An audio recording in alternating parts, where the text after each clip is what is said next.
Olá pessoal, vamos falar um pouco agora da lista de controle de acesso usando o código gerado pelo nosso JHipster. O Spring ele tem algumas soluções já prontas para que a gente consiga implementar essas listas de controles de acesso. Então eu trouxe aqui para vocês uma documentação. Essa documentação ela implica em uma implementação um pouco mais robusta desse controle de acesso. Então, por exemplo, ele fala da criação de ACLs, SIDs, ACL Class, ACL em objetos e entradas. Então, cada um desses itens aqui vai gerar um conjunto de implementações e restrições específicas, de tal forma que a gente consiga ir no nível bem baixo de restrições. Um exemplo dessa implementação, eu trouxe aqui, está disponível nesse Git, depois se vocês quiserem dar uma olhada mais a fundo, mas só para vocês entenderem a complexidade de construir uma solução desse tipo. Então, para cada item daquele ali, no exemplo aqui, ele gerou uma tabela no nosso banco de dados. Então, cada uma desses carinhas aqui vai cuidar das restrições específicas de cada objeto, né? E aí você concedendo permissões, né? Então, percebam o grau de complexidade da gente implementar esse tipo de solução, né? Então, se a gente quiser uma solução mais parruda, mais robusta, eu recomendo que vocês utilizem uma solução desse tipo aqui. Para o nosso sistema, nós vamos utilizar uma solução um pouco mais simples. Então, dentro lá dos nossos registros da JDL, da JHipster Domain Language, nós vamos criar relações entre a entidade usuário e as nossas entidades. Então, eu criei aqui uma relação de dono, e aí, para eu conseguir validar e proteger essas informações, para que garanta o acesso ao dono do objeto, a gente vai precisar de fazer algumas alterações dentro do nosso código.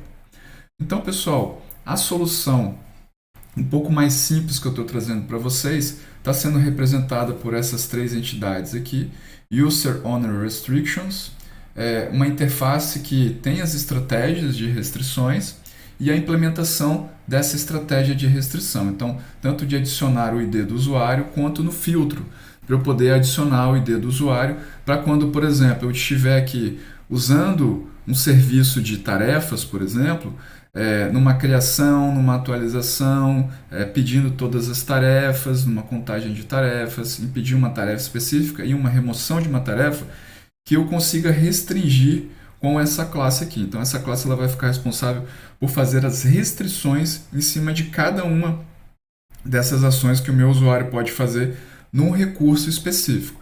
E aí, para isso, a gente vai precisar de alterar o código. Então, vamos ver como que fica essa alteração de código dentro do nosso código gerado pelo JHipster. Pessoal, vamos dar uma olhada agora na implementação do nosso código, né? Então, eu tenho aqui as minhas interfaces, a minha implementação dessa interface. Então, eu tenho aqui setado as relações, principalmente, né? Percebam que eu deixei ela um pouco mais genérica aqui, então vocês vão ver aqui class, e aí vai na linha do reflection do Java, para a gente poder deixar mais genérico e reutilizar esse mesmo código para os outros serviços. Eu vou mostrar para vocês dentro do tarefa resource, mas vocês podem utilizar, por exemplo, dentro da categoria também. E eu tenho aqui a implementação das restrições, então ele vai verificar quem é o dono daquele objeto, vai inserir o filtro quando eu estiver fazendo, por exemplo, uma pesquisa, e vai setar quem é o autor, o dono daquele objeto, quando eu estiver criando um novo objeto. Então, pessoal, aqui é só a declaração.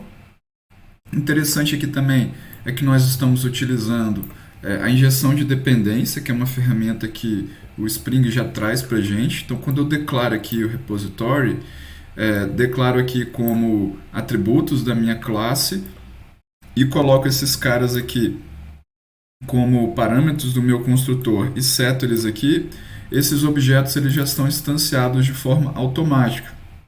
E isso é o que a gente tem na nossa injeção de dependências, né? Então, pessoal, agora é só a gente trazer esse código para dentro aqui do nosso tarefa resource. Então, usei a mesma estratégia aqui de instanciação. Então, aquela minha classe está sendo instanciada através da injeção de dependências. Eu declarei ela aqui no construtor. E agora eu preciso de alterar todas as rotas para poder verificar e olhar se o usuário ele tem realmente aquela permissão ou não. Então, por exemplo, na hora de criar a tarefa, a gente vai injetar o ID do usuário. Então, esse cara aqui é responsável por injetar o ID do usuário. Percebam que para eu utilizar isso aqui na categoria, é só eu trocar esses dois parâmetros aqui e usar o mesmo código lá na categoria. Na hora de fazer a atualização, então eu vou utilizar aqui, verificando, né, se aquele cara é o dono do usuário. Se ele não for o dono, eu vou disparar uma exceção. Então, estou utilizando o User Owner Restriction para poder fazer essas verificações.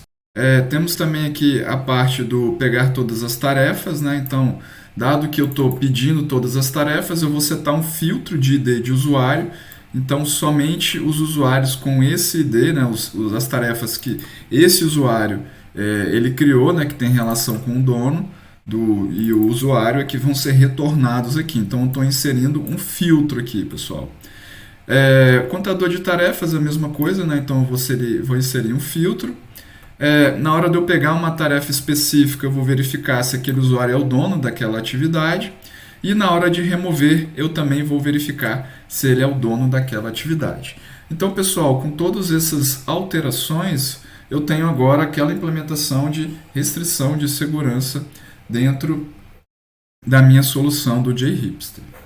Beleza, pessoal? Valeu!